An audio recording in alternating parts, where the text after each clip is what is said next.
ఆలోచించిండు మిత్రులారా.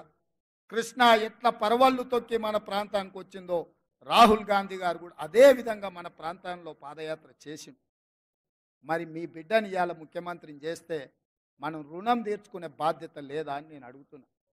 అందుకే మిత్రులారా, వస్తారు ఒకల మాటలు చెప్తారు, నువ్వు నాకు తెలుసా అంటారు, ముందంతా మనం ఒకటే పార్టీలో ఉన్నామంటారు, అన్ని కాకి కథలు అన్నీ చెప్తారు, నక్క వినయాలు ప్రదర్శిస్తారు.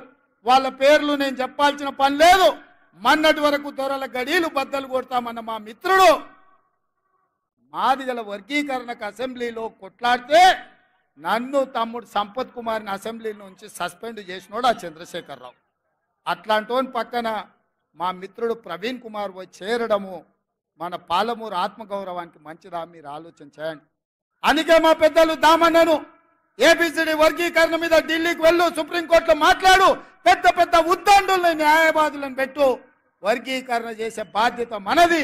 కేడి మోడీ ఇద్దరు మా మాదిగ బిడ్డల్ని మోసం చేసిండ్రు, మనం న్యాయం చేద్దామని దామోదర రాజనరసింహ గారిని ఎమ్మెల్యేలు అందరిని తీసుకొని పోని ఢిల్లీకి నేను రిక్వెస్ట్ చేస్తే దామన్న పోయి నించున్నాడు.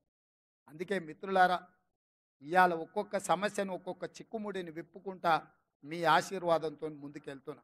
అందుకే ఇవాళ రాబోయే పార్లమెంట్ ఎన్నికల్లో నాగర్ కర్నూలు మహబూబ్నగర్ పార్లమెంట్లలో కాంగ్రెస్ పార్టీ అభ్యర్థులను గెలిపించడానికి ఈ గడ్డ మీద ఉంటే జనజాతర మొదలు పెట్టినాం. ఆశీర్వదించండి, మీ దగ్గరకు వచ్చినాం. ఎన్నికల ప్రచారాన్ని ఇక్కడి నుంచే మొదలు పెట్టినాం. 14 సీట్లు గెలిచే వరకు మనం ఆగేది లేదు, విశ్రమించేది లేదు.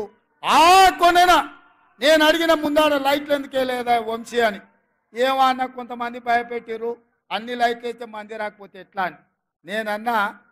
నేను వస్తున్నా అంటే ఇంతమంది నన్ను గెలిపించిన వాళ్ళు రారానే, ఈడ కాదు రోడెంబడి చూసినా ఈ మైదానంలో ఉన్నదానికంటే 2 అంతలు బయట ఉందో.